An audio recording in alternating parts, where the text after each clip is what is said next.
कृष्ण गोविंद हरे मुरारे, हे नाथ नारायण वासुदेव। श्री कृष्ण गोविंद हरे मुरारे, हे नाथ नारायण वासुदेव।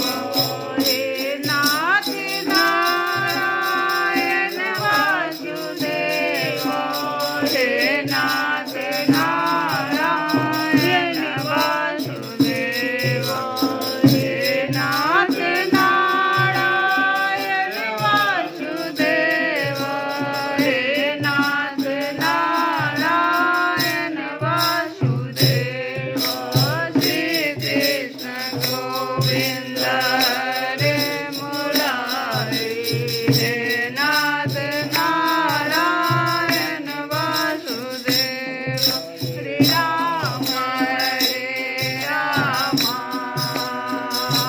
राम राम हरे हरे, हरे कृष्ण कृष्ण कृष्ण हरे हरे, हरे राम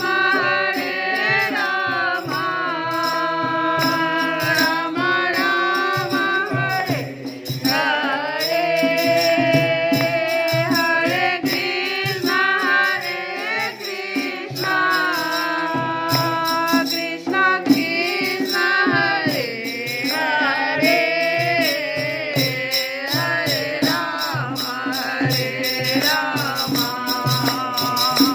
राम राम हरे हरे, हरे कृष्ण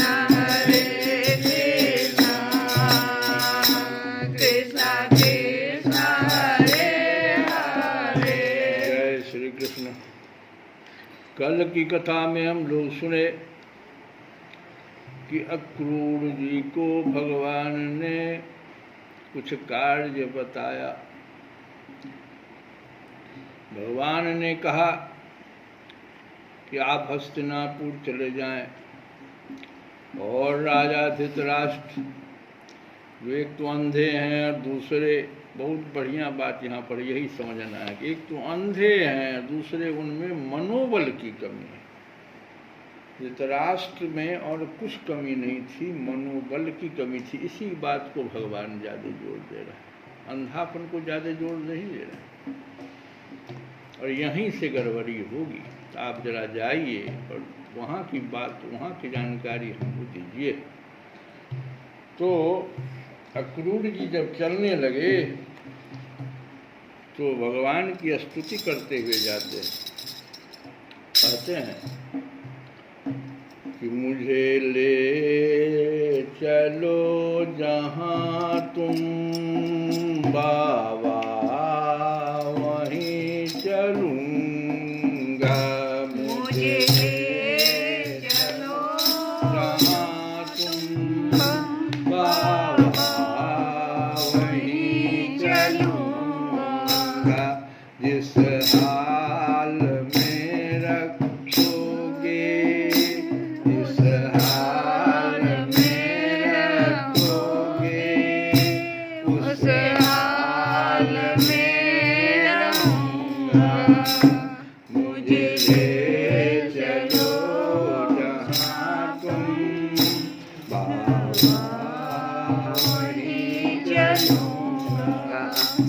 तुमसे छुपा न कुछ भी, हालत बड़ी है खस्ता। अब देख ले अवस्था, कर दे वही व्यवस्था। तुमसे छुपा न कुछ भी, हालत बड़ी है खस्ता। अब देख ले अवस्था, कर दे वही व्यवस्था। तुम ले जो ना कहूँ तो तुमसे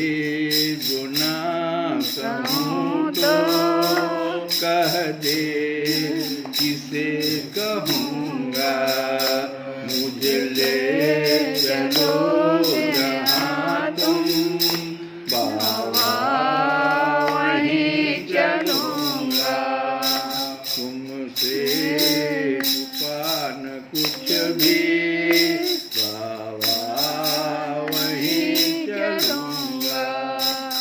ले हाथ थाम मेरा, कर दे जरा इनायत। ले हाथ थाम मेरा, कर दे जरा इनायत। तुमसे न कभी होगी मुझको कभी शिकायत, तुमसे न कभी होगी मुझको कभी शिकायत। तुम जो कहोगे करने, तुम जो कहोगे करने, बाबा वही करूँगा। मुझे ले चलो जहाँ तुम, बाबा वही करूँगा। जिस हाल में रखोगे, उस हाल में रहूँगा। अब कर दिया है मैंने, अब कर दिया है मैंने, तुझको तेरे हवाले।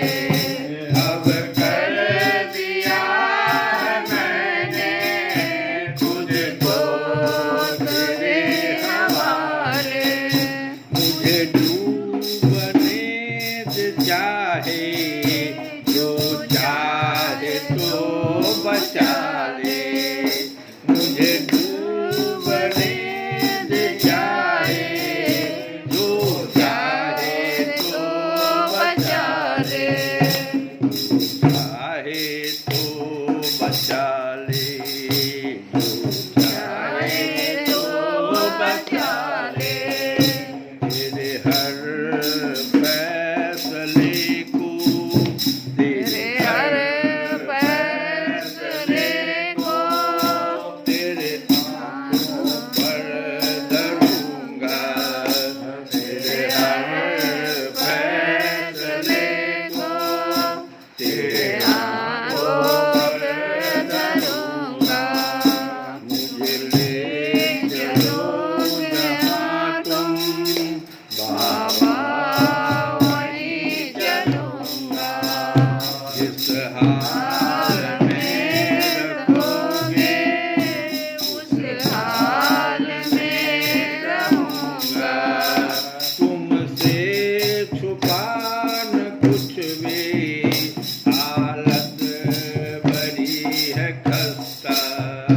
सब देख ले अवस्था, कर दे वही व्यवस्था।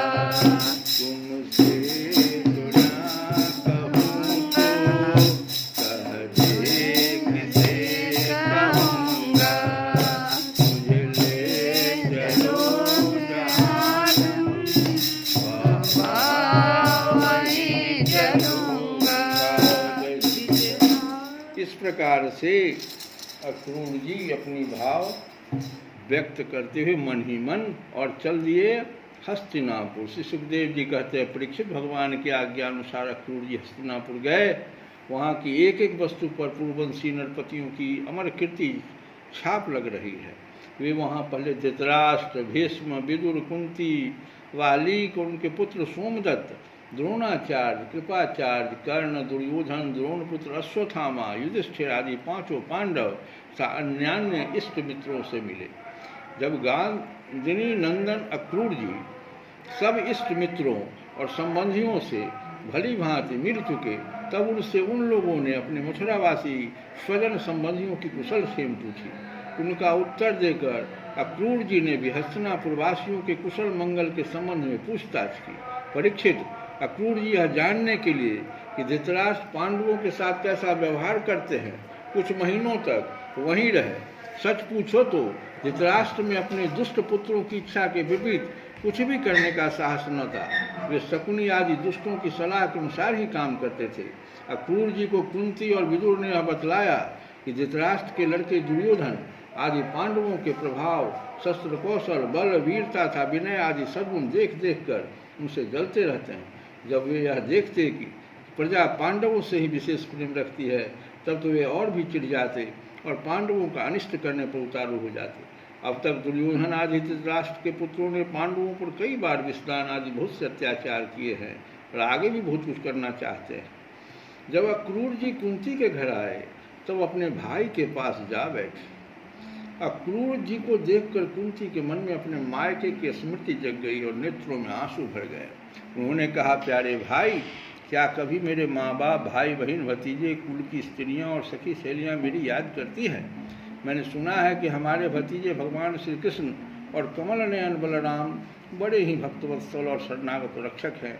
क्या वे कभी अपने इन फुफेरे भाइयों की भी याद करते हैं? मैं शत्रुओं के बीच घिरकर शोकाकुल हो रही हूँ।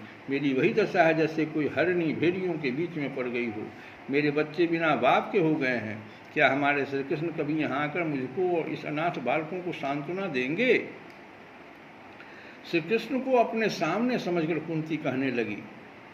अब कृष्ण जी के भाव में चली गई। आंख बंद करके भगवान को सामने देख के कह रही है कि सच्चिदानंद स्वरूप श्री कृष्ण, तुम महायोगी हो, विश्वात्मा हो, तुम सारे विश्व के जीवन दाता हो। गोविंद, अपने बच्चों के साथ दुख पर दुख भोग रही हूँ, तुम्हारी शरण में आई हूँ, मेरी रक्षा करो, मेरे बच्चों को बचाओ। मेरे श्री कृष्ण, यह हम संसार मृत्युमय है और तुम्हारे चरण मोक्ष देने वाले हैं। मैं देखती हूँ कि जो लोग संसार से डरे हुए हैं उनके लिए तुम्हारे चरण कमलों के अतिरिक्त और कोई शरण और कोई सहारा नहीं है।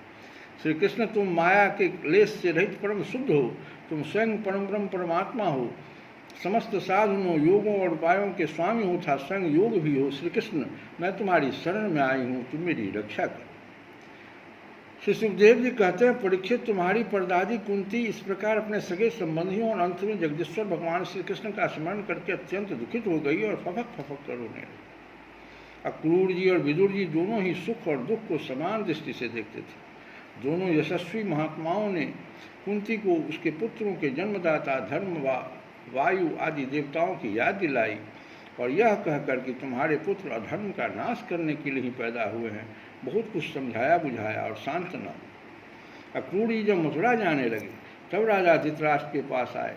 अब तक यह स्पष्ट हो गया था कि राजा अपने पुत्रों का पक्षपात करते हैं और भतीजों के साथ अपने पुत्रों का सा बर्ताव नहीं करते। तब अक्रूर जी ने कौरवों की भरी सभा में श्री कृष्ण और बलराम जी आदि का हितैषियों से बड़ा संदेश का सुनाया। अक्रूर जी ने कहा, महाराज धृतराष्ट्र जी, आप कुरुवंशियों की उज्ज्वल कृति को और भी बढ़ाइए।